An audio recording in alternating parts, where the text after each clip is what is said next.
More and more people are struggling to sell their homes, and an increasing number of sellers are opting to let their property out as a result. Inheriting a home or moving in with a partner are also examples of situations when people might find themselves becoming a landlord without necessarily planning to be one. Being a landlord can sound so easy on paper. All you do is provide a home for people needing somewhere to live and they pay you rent. But of course, nothing that involves human beings can ever be quite that simple.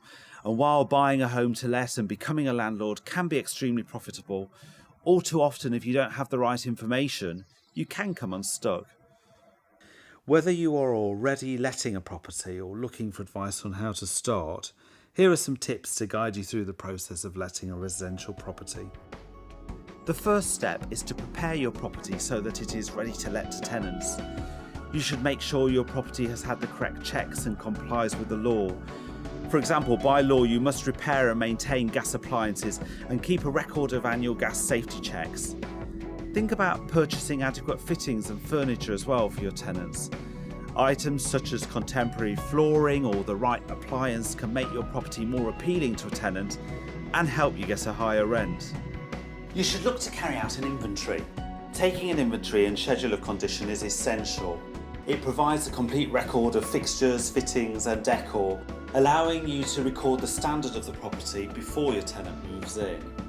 The written word is key, however photographic evidence should be used to support your inventory. It sets the standard at which the property should be maintained and can often help to avoid any issues occurring in the long run. At the end of the tenancy, a subsequent checkout report will then be used to compare the overall condition of the property against the inventory and check-in reports. You should also source insurance for your buildings and contents with a specialist landlord insurance provider. Normal home insurance will not cover the unique challenges you face as a landlord. And remember, a specialist provider will understand your needs as a landlord and will ensure the main areas of protection are packaged up in a single contract in order to make the purchase of the policy as simple as possible. Make sure you've thought about the marketing of the property too as well. Is it young professionals or students, for example? The selling points of your property may be different depending on what type of tenant you're looking for. Next, you need to think about advertising your property, and you can do this through a property portal, online letting agents, or use a traditional letting agent. Once you've got your tenants, it's important that you carry out a tenant reference check to ensure that your tenants are who they say they are and will be able to afford the rental payments.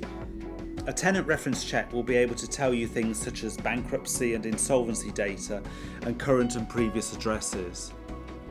In the current economic climate, the number of rental arrears is on the increase. Sometimes a tenant through no fault of their own may lose their job and as a result may be unable to make their rental payments. Possible legal wrangles and missed rental payments can play havoc with your investment and financial planning, so it is vitally important that you take out rent guarantee insurance. This is a cost-effective insurance product that provides legal assistance and rent guarantee in the event of a tenant falling into rental arrears. By law, landlords have to protect their tenants' deposit in a government-authorised scheme. Remember, you must do this in a certain time frame depending on where you are in the UK. Once you've completed all the preliminary steps to preparing your property and your tenants have moved in, you will need to make sure you're managing your property effectively. You should carry out regular inspections on the property to make sure the tenants are looking after the property and not causing any damage. Make sure you have regular communication with your tenants so that they can let you know if there are any problems with the property and allow you to get these resolved quickly. It may be worth taking out a landlord emergency policy, so if any domestic emergencies do happen, such as the boiler breaking down, a contractor will be sent out to fix the problem, meaning you don't have to. If there is any correspondence between you and your tenant in the form of emails or letters, make sure you keep copies of these in case you should need them in the future. If your tenants decide to move and there isn't any dispute with your tenant, you should return the deposit. You can then start to prepare your property for your next tenants. Perhaps hire some professional cleaners or give the property a fresh lick of paint.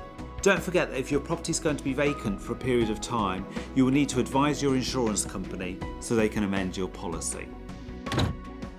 So there you have it. This simple guide should help you on your journey as a landlord.